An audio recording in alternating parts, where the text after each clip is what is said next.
오늘 제가 준비한 말씀의 제목은 그 하나를 남겨두신 이유라고 하는 제목으로 준비했어요. 보통 여러분께서 이 탐사 프로그램을 좋아하시는 분이라면 지금도 아마도 한국에서 탐사 프로그램 중에 그것이 알고 싶다라고 하는 프로그램이 있습니다. 오늘 이 시간에는 마치 성경에 존재하는 그 하나, 그 남겨진 하나의 존재를 우리가 다시금 조명해 보는 그런 관점에서 그 하나를 함께 추적해 보고자 합니다. 우리 함께 본문에 있는 말씀 한번 읽어볼까요? 자, 준비되셨습니까? 자, 시작. 아버지께 대답하여 가로되 내가 여러 해 아버지를 섬겨 명을 어김이 없거늘 내게는 염소 새끼라도 주어 나와 내 벗으로 즐기게 하신 일이 없더니 아버지의 살림을 창녀들과 함께 삼켜버린 이 아들이 돌아오매 이를 위하여 살진 송아지를 잡으셨나이다.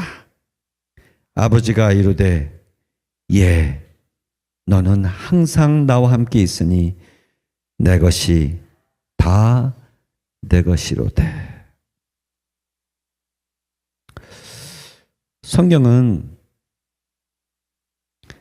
31절에 있는 이 말씀으로 누가복음의 모든 이야기가 맞춰집니다. 좀 흥미롭지 않습니까?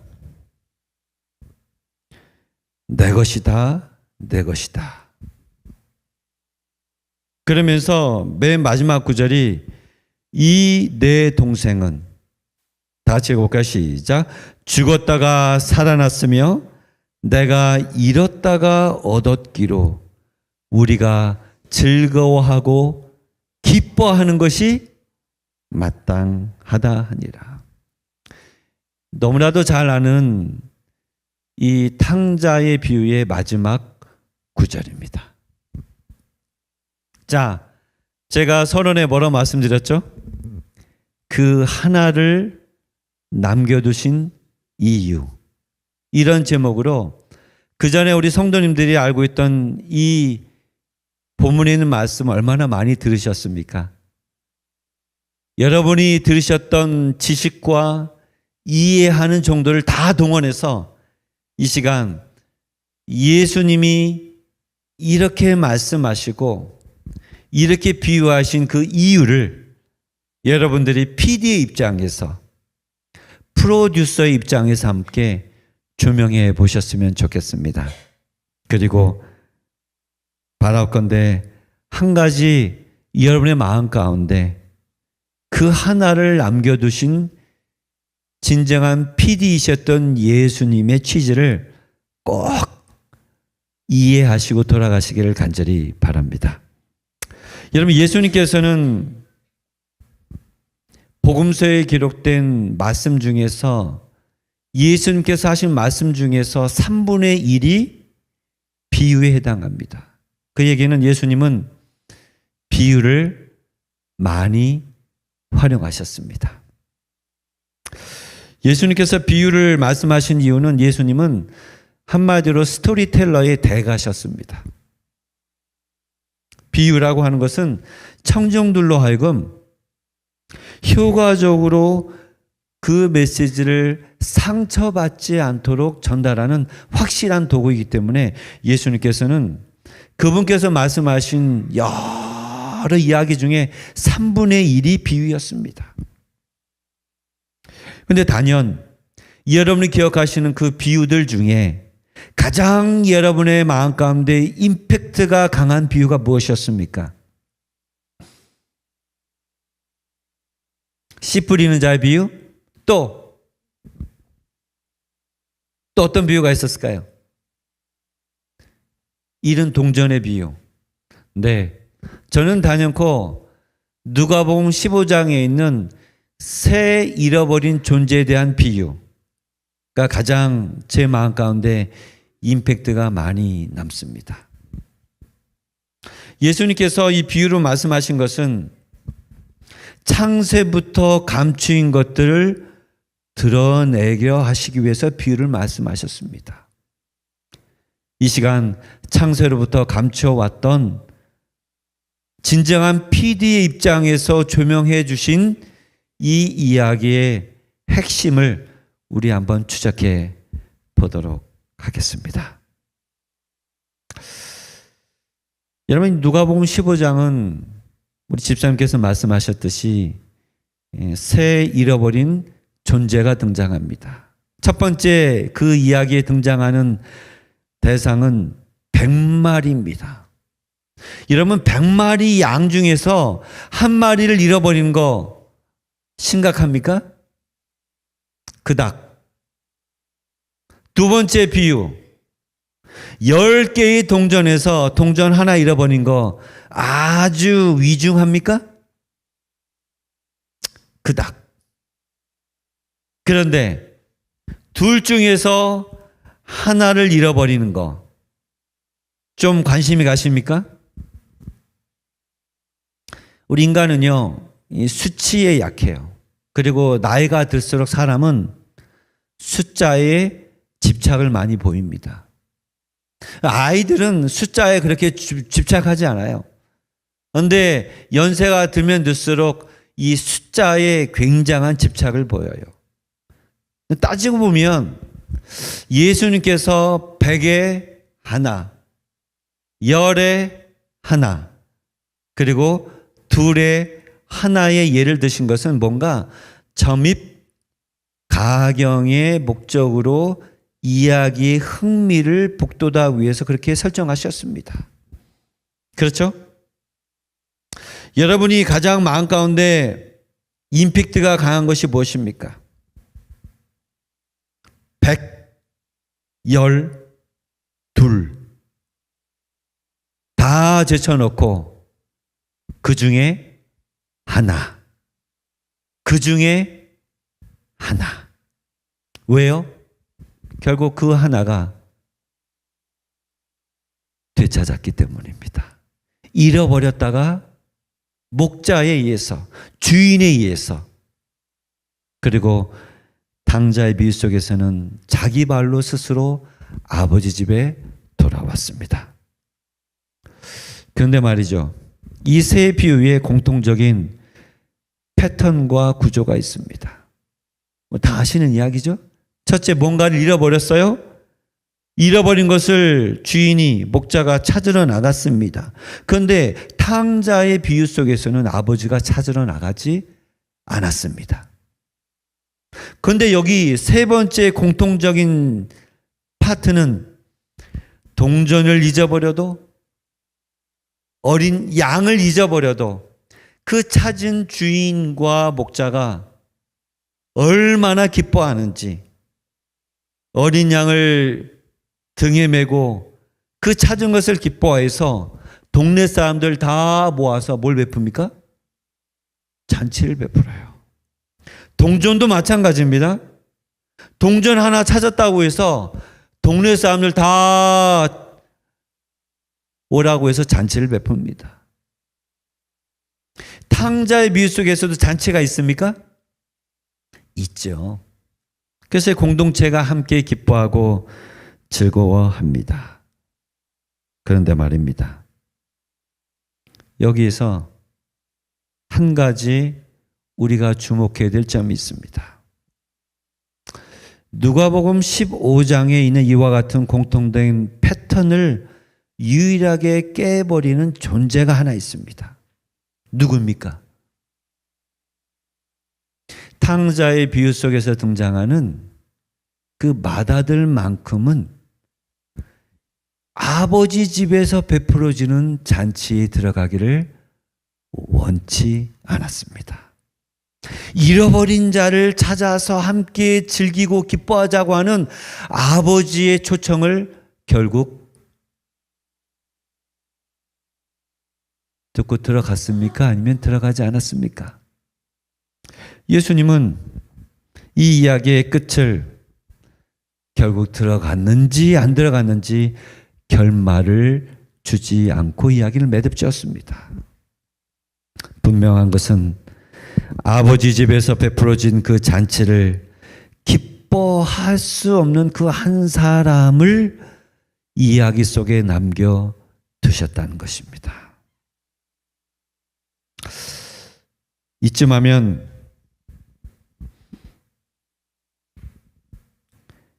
예수님께서 진정한 스토리텔러의 대가라는 것이 짐작이 되시죠? 왜 그런가? 내용과 구조를 살펴보면 세 가지 패턴을, 동일한 구조와 패턴을 깨고 마치 어울리지 않은 그 한 사람이 삐직 튀어나와서 이 마다들은 아버지의 집으로 들어가서 방금 돌아온 동생의 귀환을 기뻐할 마음이 없습니다. 그 한 사람은, 그 마다들은 누가복음 15장의 전체의 구조와 맥락에 전혀 어울리지 않는 한 사람으로 남아 있습니다. 예수님은 이 세 비유에서 이 공통적으로 나오는 이 패턴과 구조에 따르지 않는 그 한 사람을 남겨두셨습니다. 여러분, 이 한 사람이 정체가 누굽니까? 우리 저 뒤에 앉아 계신 우리 임장로님, 그 마다들의 정체가 누굽니까? 그 마다들을 왜 예수님은 그렇게 이야기 속에서 남겨두셨던 것일까요? 혹시 아시는 분 계십니까? 누가복음 15장은 그렇게 우리가 많이 읽었고 많이 이해했는데 이 마다의 정체가 누굽니까? 네? 아담의 후손? 또 여러분 좀 대답 좀 해보십시오. 이 마다의 정체가 성경에 나와요. 누가복음 15장 1절 2절에 나옵니다. 정체가 누굽니까? 이 마다들의 정체를 우리는 그것이 알고 싶다라고 하는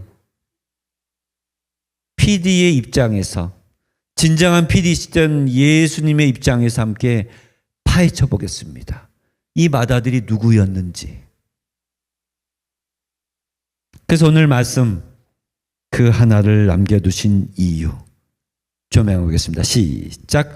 모든 세리와 죄인들이 말씀을 들으러 가까이 나아오니. 자, 예수님께 말씀을 드리러 두 부류의 사람이 왔습니다. 자, 성경은 잘 보십시오. 누구와 누가 왔습니까? 세리와 죄인들이 말씀을 들으러 왔습니다. 2절 시작. 바리새인과 서기관들이 수군거려 이르되 이 사람이 죄인을 영접하고 음식을 같이 먹는다 하더라. 여러분, 여기에 누가 등장합니까? 바리새인과 서기관이 등장합니다. 이 사람은 누굽니까? 예수입니다. 지금 예수가 세리와 죄인들과 함께 뭘 먹는다? 음식을 같이 먹는다고 수군거렸습니다. 자, 이 수군거린 것을 예수님이 들으셨습니까? 안 들으셨습니까? 들으셨죠. 그래서 수군거리는 바리새인들과 서기관들에게 들려주신 이야기가 새 비유입니다.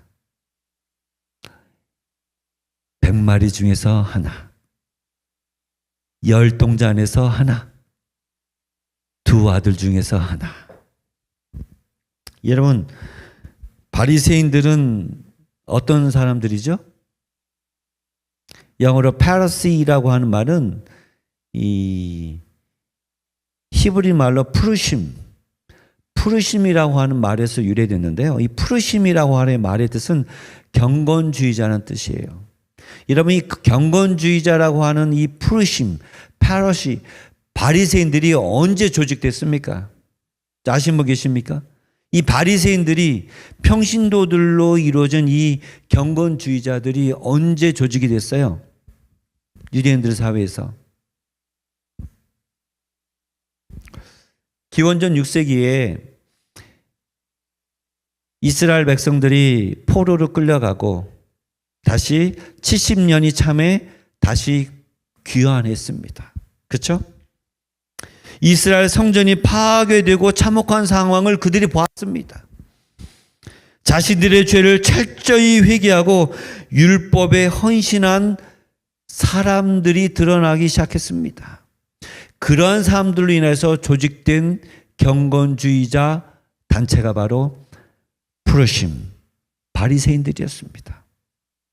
이 사람들은 사두개인이라고 하는 제사장 반열에 속한 사람들이 아닙니다. 말 그대로 평신도들로 인해서 구성된 경건주의자들이에요.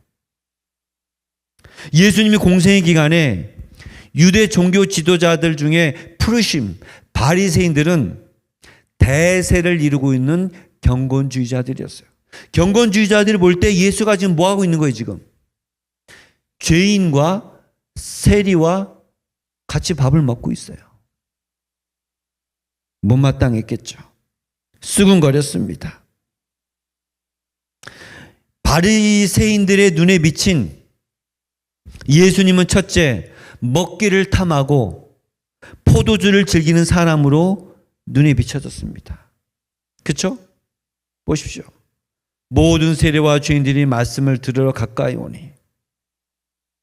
두 번째로 바리새인들의 눈에 비친 예수는 세리와 죄인들의 친구라고 하는 비난을 받기에 딱 맞는 행동을 한 것입니다. 이 본문에서 세리와 죄인들을 하나의 그룹으로 몰아서 싸잡아서 예수도 저런 세리와 죄인과 한 통속이라고 누가 지금 바리새인들이 수군대고 있는 것입니다. 여기서 잘 보십시오. 세리는 어떤 사람입니까? 우리 장로님, 세리가 직업상 어떤 일을 하고 있는 사람들이죠? 세리가 뭐예요? 예, 세금을 걸어들이는 사람을 텍스 컬렉터라고 합니다. 오늘날로 말하자면 국세청 직원. 여러분, 국세청 직원 요즘 잘 나가는 사람들이잖아요. 그런데 그 당시 세리는 직업적으로 굉장히 호평을 받지 못하는 그런 직업군이었습니다. 왜요? 1세기 이스라엘 사회에서 경멸하는 직업을 가진 사람이 세리였습니다. 왜냐하면 로마라고 하는 이 정부를 대신해서 같은 민족인데 같은 유대 사람들 중에서 로마 정부가 유대 사람들을 세리로서 뽑았어요. 뽑을 때 어떻게 했습니까? 로마 제국의 속국으로 지배를 받고 있는 같은 나라 사람 이스라엘 민족을 향하여, 유대 민족을 향하여 유대 민족을 대상으로 로마 정부를 위해서 세금을 거둬들이는데, 정당한 세금을 받아들이는 것이 아니라 이 사람이 로마 정부로부터 세리의 자격을 얻기 위해서 공개 입찰 모집하여서 자기가 세리로 뽑아주시면 제가 로마 정부에 매년 얼마만큼의 세금을 납부하겠나이다. 공개 입찰을 통해서 선언했어요. 그러니까 이 로마 제국 입장에서 볼 때는 가장 많은 금액을 주겠다는 사람을 세리로 뽑아요. 그러면 이 세리는 그 약정한 금액을 채우기 위해서 누구의 피를 뽑아야 돼요? 같은 민족 사람들의 찾아가서 부당한 돈을 취합해야 돼요.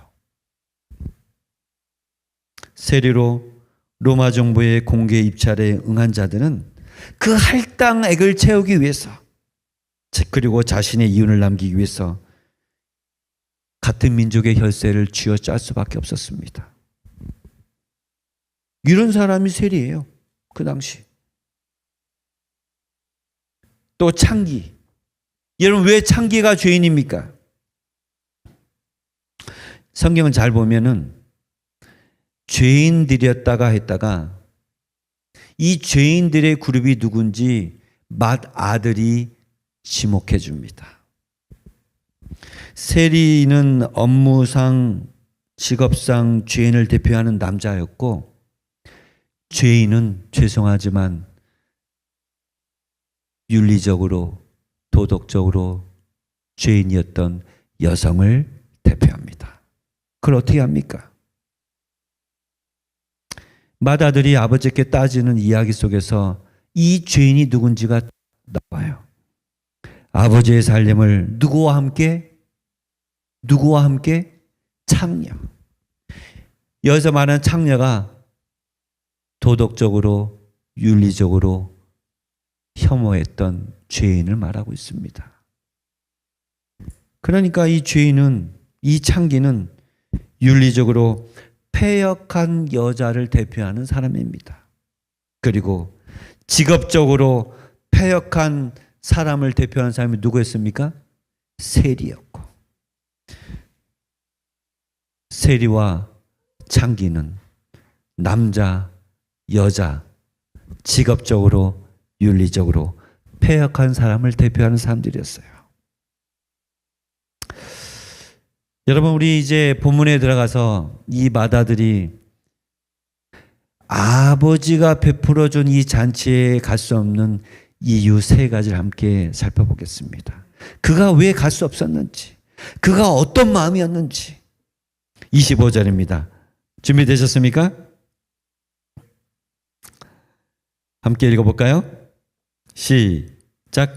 맏아들은 밭에 있다가 돌아와 집에 가까이 왔을 때 풍악과 춤추는 소리를 듣고,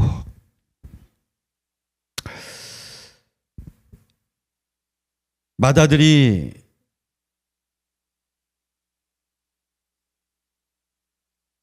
어디선가 들려오는, 어디선가 냄새가 나는, 이게 무슨 냄새지? 소고기 바비큐 굽는 냄새가 나는 거예요. 직감했어요. 아버지가 잔치를 베풀었구나. 풍악 소리가 들려요. 아, 혹시 집 나간 그 자식 돌아온 거 아니야? 직감한 거예요. 근데 예상이 빗나가지 않은 거예요. 그래서 종을 불렀습니다. 여자 많은 이 종은 사춘기를 갓 넘긴 남자아이를 말하는 헬라어를 썼어요. 종을 불렀어요. 물었습니다. 그랬더니 이 종이 뭐라고요? 당신의 동생이 돌아왔다고 그랬어요. 그래서 아버지가 살진 송아지를 잡았다고 이실직고 했죠. 이 말을 듣고 이 맏아들이 어떤 반응을 저질렀어요? 어떤 반응을 했어요? 노하여 들어가고자 하지 아니하거든을. 이 노한 이 아들의 마음을 직감한 아버지가 내려왔습니다. 아버지 집에서 나와서 아직 길가에 있는 누구를, 맏아들을 설득하려고 내려오셨어요. 권했습니다. 그랬더니 아버지가 할 말을 하기도 전에 어떻게 했습니까? 얼마나 화가 났는지 아버지에 대해서 뭐라고 했냐면, 영어 성경 잘 보세요. Look! 아버지에 대해서 뭐라고 그랬어요? 영어 성경에 Look! 여러분, 이 look이 무슨 뜻이에요? 한국말 표현하자면 여보세요! 여러분, 중동에 있는 나라 사람들은요, 문화적으로 아들이 아버지에게 여보세요란 말 할 수 있어요, 없어요? 없지. 한국 사람도 여보세요 할 수 있습니까? 아들이 자식이 아버지에게 여보세요, 이봐요, 이렇게 얘기합니까? 그런 아들은 잡아다 어떻게 해요? 호로 자식 죽을 때까지 때려 죽여야 돼요. 때려줘야 돼요. 호로 자식. 그런데 이 아들이 얼마나 화가 났는지 아버지를 보자마자 어떻게 했습니까? 이봐요! 하면서 뭐하는 할 말이, 내가 여러 해 동안 아버지를 섬겨 명을 어김이 없거늘 내게는 염소 새끼라도 주어 나와 내 벗으로 즐기게 하신 일이 없더니 아버지의 삶을 창녀들과 함께 삼켜버린 이 아들, 자기 동생도 아니에요. 이 아들이에요, 이 아들. 그러니까 이 큰아들은 둘째 아들하고 섞이고 싶지 않은 거예요. 여기 성경 보니까 영어성에 보면 your son이에요. 당신의 아들이 돌아왔다는 거예요. 여러분 이쯤 하면 이 큰아들 맏아들이 얼마나 화가 났는지 여러분 짐작이 되시죠?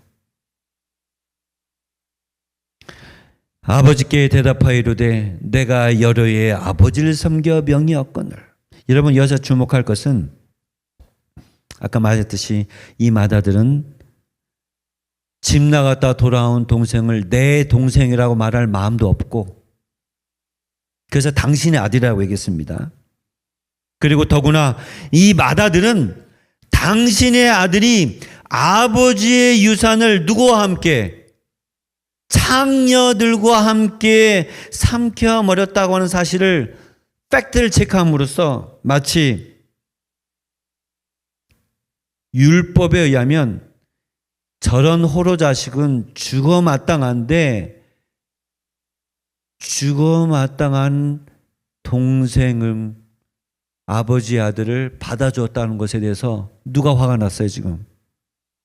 큰아들이 화가 엄청 났어요. 저런 애는 율법으로 따지면 돌로 쳐서 죽여야 되는데 아니 죽여 마땅한 애를 돌아왔다고 잔치를 베풀어? 이해할 수 없다는 겁니다. 그러니까 뭐예요? 아버지에게 이봐요 하죠.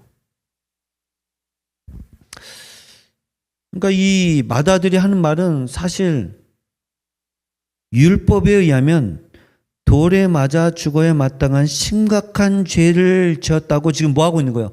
지적하고 있는 거예요 지금. 좀 더 속내를 드러내자면 이 맏아들은 차라리 이 아들이 밖에 나와서 죽었으면 좋았겠는데 돌아왔단 말이죠. 언뜻 보기에는 동생에 대한 적대감을 표출하는 것 같지만 사실은 이 맏아들이 누구에 대해서 화가 많이 나 있어요? 아버지에 대한 화가 많이 나 있어요. 그러니까 최종적인 화에 대한 타깃은 동생이 아닌 누굽니까? 아버지에 대한 화가 많이 났어요. 그래서 저는 이것을 PD 입장으로 봤을 때 이 맏아들은 첫째, 아버지에 대한 적대감이 폭풍 분노로 막 올라와 있어. 참다가 이제 터져가지고 아버지 앞에 뭐라고 있습니까? 이봐요란 말로 터져버렸어요. 이봐요. 둘째, 이 맏아들이 아버지에 대한 태도를 잘 보면 자기 자신을, 자기의 정체성을 누구처럼, 아들이 아니라 종처럼 남과 비교하면서 다른 세계에 살고 있는 사람처럼 보여요. 잘 보십시오. 왜 그런가? 아버지께 대답하여 이르되 내가 여러 해 아버지를 섬겨. 이 섬겼다고 하는 말은 둘로스라는 말로 종노릇하는 거예요.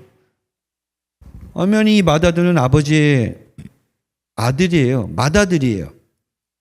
그러니까 여러 해 동안 아버지 집에 있으면서 자기를 뭐요? 종처럼 섬기고 또 자기에게 기회만 생기면 나도 좀 내 벗과 함께 염소를 하나 주시면 잔치라도 좀 베풀겠는데 나한테는 염소 새끼 한 마리 준 적 없다. 있다 없다? 없다는 거예요. 이 속내를 드러내자면 이런 겁니다. 아버지, 참다 제가 못 참겠는데요. 내게 기회만 있으면 염소 새끼 하나만 주면 내가 내 친구와 더불어 잔치를 베풀겠다. 여기에 누가 빠져 있어요? 자기에게 기회가 있으면 함께 즐거워하고 기뻐할 만한 대상에 누가 빠져 있습니까? 당연히 아버지가 빠져 있어요. 동생은 말할 것도 없고. 그러니까 이 사람은 아버지 집에 살고 있지만 그의 세계관은 어디 있어요 지금? 딴 세상에 가 있어요. 아버지 아예 없어요. 동생은 아예 없어요. 기회만 생기면 내가 내 벗이랑 흥청망청 잔치를 베풀어야지. 여러분,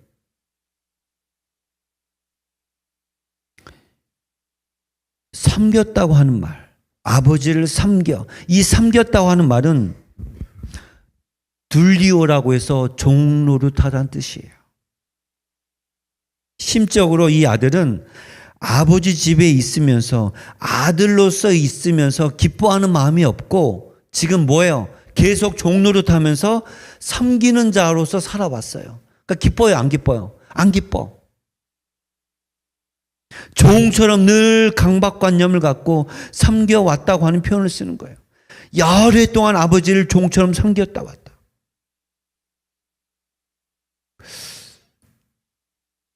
맏아들은 아버지 앞에 동생과 자신을 비교합니다. 저 창녀들과 함께 자기가 받은 유산을 다 받아가지고 흥청망치 써버린 저 아들과 나를 비교하는 거예요. 그러면서 아버지의 처사가 공평하다, 불공평하다? 불공평하다. 말이 됩니까? 안 됩니까? 말이 돼요. 세 번째, 이 맏아들의 진면목은 대화 속에서 이 맏아들의 속마음은 굉장히 탐욕적이에요. 그리고 율법적인 고자세를 취하고 있어요. 어떤 면에서? 내게는 염소 새끼라도 주어 나와 내 벗으로 즐기게 하신 일이 없더니. 맏아들은 아버지가 죽으면 자신에게 돌아올 재산을 저 버러지만도 못한 탕자가 돌아봤다고 아버지가 무분별하게 쓰는 것이 너무나도 속이 상한 거야. 저 버러지만도 못한 놈을 위해서 저렇게 재산을 낭비하다니.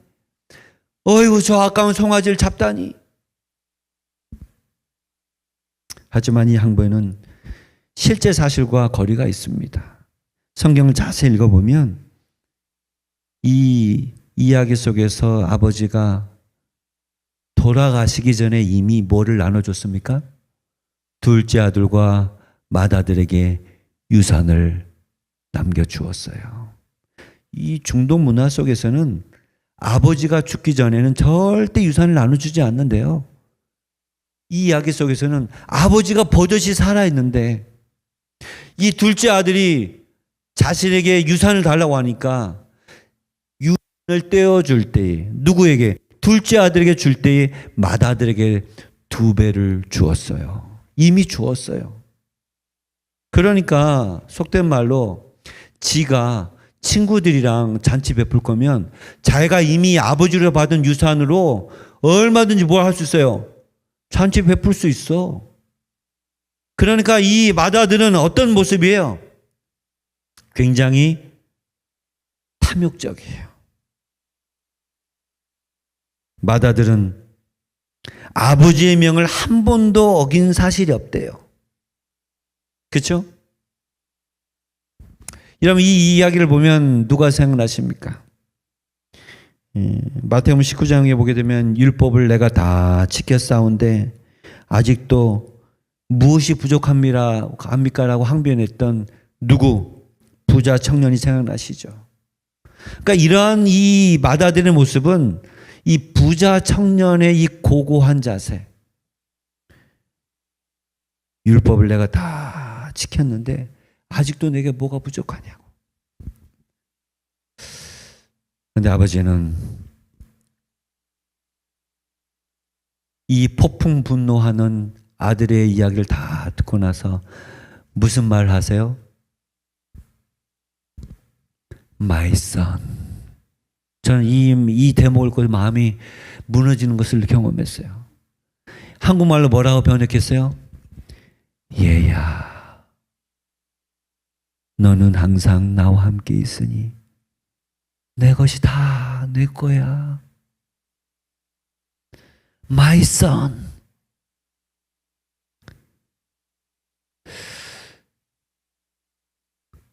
저는 그 하나를 남겨두신 이유,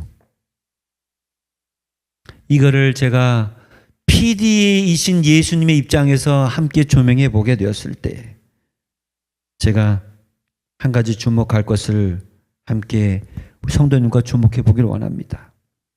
주목할 점은 아버지는 이 이야기가 마치는 순간까지 맏아들에게 함께 아버지 집에 돌아가자고 마지막까지 초청하고 있다는 것입니다. 얘야, 나와 함께 돌아가자. 지금 베풀어 죽은 이 잔치에 함께 들어가자. 잃어버렸다가 도로 찾은 동생에 대한 기쁨을 함께 즐거워하자라고 아버지가 맏아들에게 마지막까지 초청하고 계세요. 이것이 바로 누가복음 15장에 있는 공통된 패턴의 결말입니다.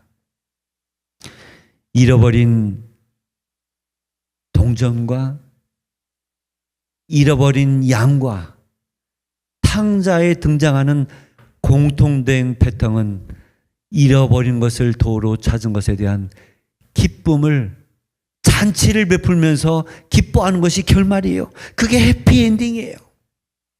그런데 이 해피엔딩에 누가 빠졌어요?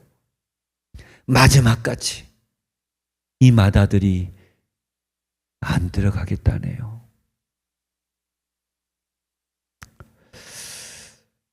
이 무대막이 서서히 내릴 즈음에서야 이야기를 듣고 있던 이 바리새인과 서기관들이 이 예수가 우리를 지목하기 위해서 이렇게 아주 기가 막힌 이야기를 연출하네. 여러분, 이 바리새인들 바보 아닙니다. 듣자 하니까 이 잔치에 들어가지 않고 기뻐하지 않는 이 사람이 누구야? 나에 대해서 얘기하는 것 같네. 눈치챘습니다. 예수님이 PD 입장에서 그 하나를 남겨놓으신 것은 예수가 지금 죄인들을 대표하는 패역한 사람들 두 그룹, 세리와 창기와 함께 뭐하고 있어 지금? 밥을 먹고 있는 것에 대해서 못마땅하고 즐거워하지 못하는 누구를? 바리새인을 지목해가지고 이야기를 들려주신 것입니다. 결국 이 비유 속에서 감추어진 비밀은 맏아들과 둘째 아들은 이 세상에 존재하는 두 유형의 탕자를 대표합니다. 너무 잘 아시죠? 많은 사람들은 이 둘째 아들처럼 하나님의 참된 성품을 오해하기 때문에 그분으로부터 멀리 달아가 도망갔다가 돌아온 그 기쁨을 기뻐하면서 그 둘째 아들이 탕자라고 얘기합니다. 하지만 예수님은 그렇게 얘기하지 않으셨습니다. 진정으로 탕자는 누굽니까?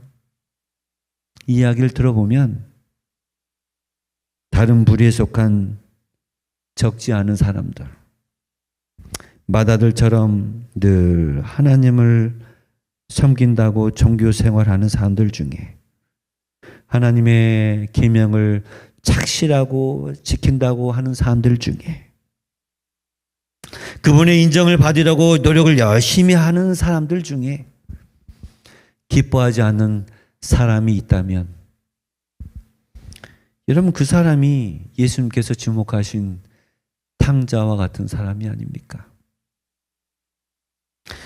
몇 해 전에 돌아가신 이 팀 켈러 목사님이 쓰신 아주 제가 굉장히 인기 있는 감명 있게 읽은 책 중에 프로디걸 갓이라고 하는 책이 있습니다. 여러분 영어 잘 아시죠? The Prodigal. 프로디갈의 뜻이 뭡니까? 사전적 용어로는 프로디걸은 헤프게 낭비하다는 뜻입니다. 누가복음 15장의 둘째 아들을 사람들은 영어로 프로디갈 선이라고 그래요. 네, 맞습니다. 이 둘째 아들은 헤프게 낭비한 아들입니다. 근데 정작 이 이야기 속에서 헤프게 낭비한 사람은 누굽니까? 아버지입니다. 아버지는 무모하게 아주 헤프게 이른 아들을 위해서 자신의 모든 것을 다 낭비한 사람이 바로 아버지입니다. 우린 이야기 속에서 그 하나가 아버지 집에서 함께 기뻐하도록 사랑을 헤프게 낭비하는 아버지 하나님의 모습을 볼 수 있어야 됩니다. 진정으로 이 이야기 속에서 등장하는 프로디갈한 사람은 아버지세요. 우리 아버지 하나님이 헤프게 낭비하셨습니다. 누구를? 아직도 그 남은 한 사람을 그 잔치에 들어오게 하려고 아직도 문 밖에 서서 두드리고 계세요. 그래서 우리 아버지 하나님은 프로디갈 가십니다. 헤프게 낭비하시는 하나님이십니다. 하나님이 정말 사랑을 헤프게 낭비하시는 탕부 하나님이실까요? 성경은 그렇다고 말합니다. 하나님이 세상을 이처럼 사랑하사. 얼마만큼 낭비하셨습니까? 이처럼 낭비하셨습니다. 헤아릴 수 없을 만큼 이처럼 낭비하셨습니다. 보라, 아버지께서 어떠한 사랑을 우리에게 베푸사 얼마만큼 낭비하셨습니까? 어떠한 사랑만큼 낭비하셨습니다. 우리가 가늠할 수 있습니까? 가늠할 수 없습니다. 아버지의 집은 그렇다면 어떤 곳입니까?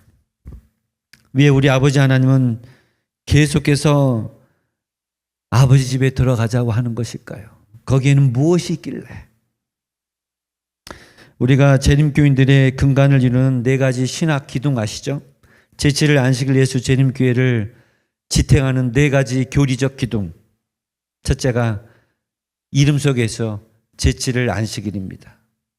둘째가 재림을 고대하는 신앙 공동체입니다. 이 두 가지 기둥은 맨 앞에 있어요. 교회 이름입니다. 뒤에 있는 두 기둥 뭡니까? 재림교회를 지탱하는 두 신학적 네 개의 그룹 중에서 보이지 않는 두 개가 바로 뭡니까? 죽은 자의 사후 상태 그리고 하늘 성소의 기별이죠. 그러니까 이 네 가지 이 신학적 기둥은 재림교회를 있게 하는 교회 되게 하는 근간을 이루는 기둥과 같은 교리입니다.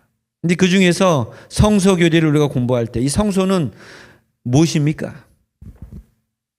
성소라고 하는 말은 큰 집이란 뜻이에요. 큰 집. 헤스칼이란 뜻이에요. 헤스칼. 이 성소는 첫째 교실과 같은 기능을 해줍니다. 우리가 어떻게 구원을 받는지 청사진을 보여주는 가르쳐주는 곳입니다. 두 번째 성소는 어느 곳입니까? 법정과 같은 곳이에요. 하나님의 집인 큰 집은 심판이 베풀어지는 곳입니다. 잘 아시다시피 긍휼과 진리가 함께 만나는 곳, 십자가에서 만났고 그리고 언약궤에서 다시 한번 만납니다. 우리가 너무나도 잘 아는 이야기죠.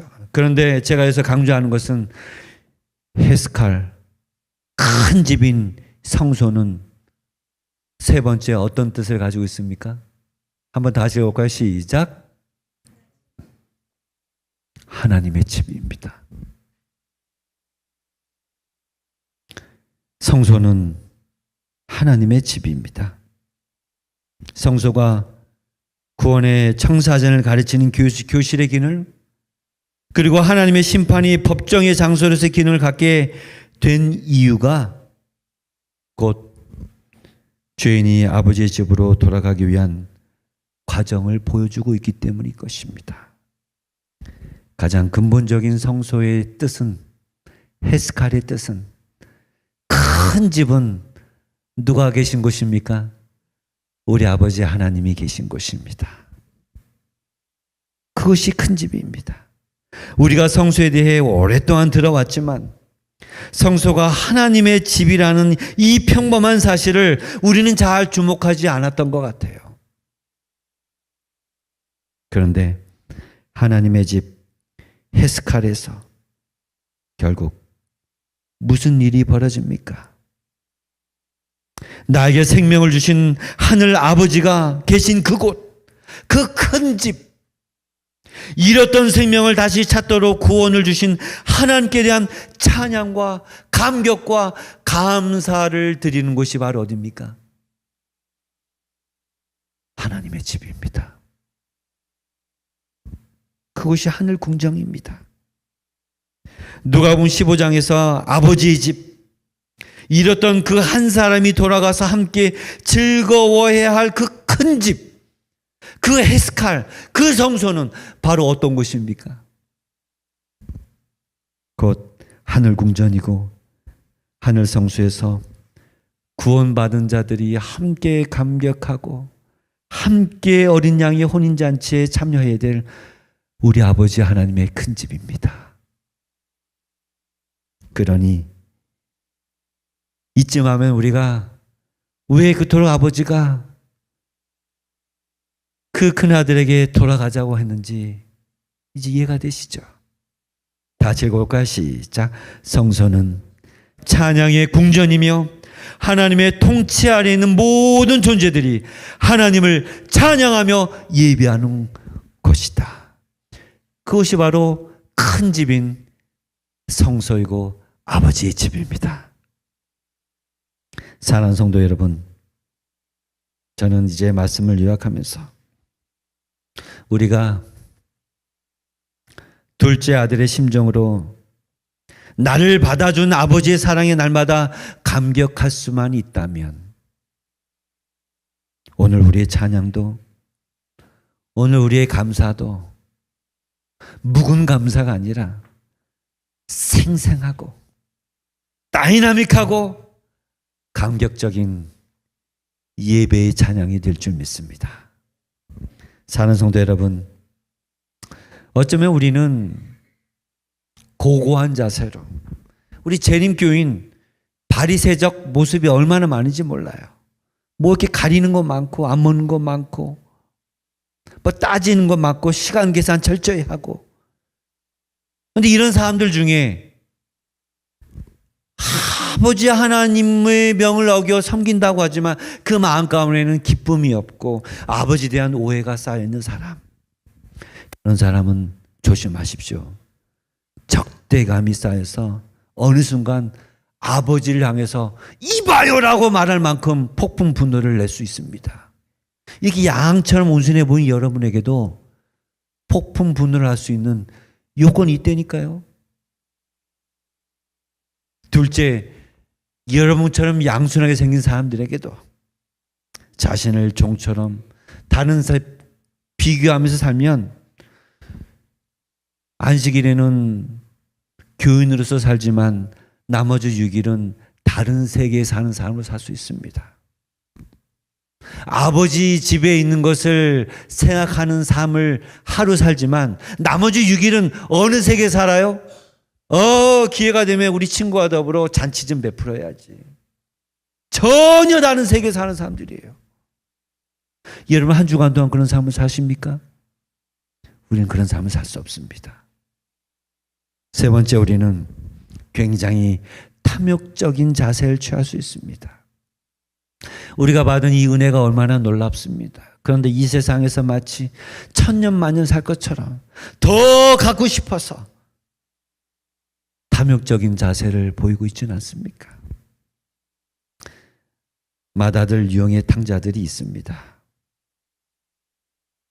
현대 교회 안에 맏아들 유형의 탕자들이 많다는 사실은 참으로 안타까운 일입니다. 제가 하나의 진리를 추가하자면 두 유형의 탕자들 중에 맏아들 유형의 탕자가 훨씬 아버지께 돌아가기가 힘들다는 것입니다.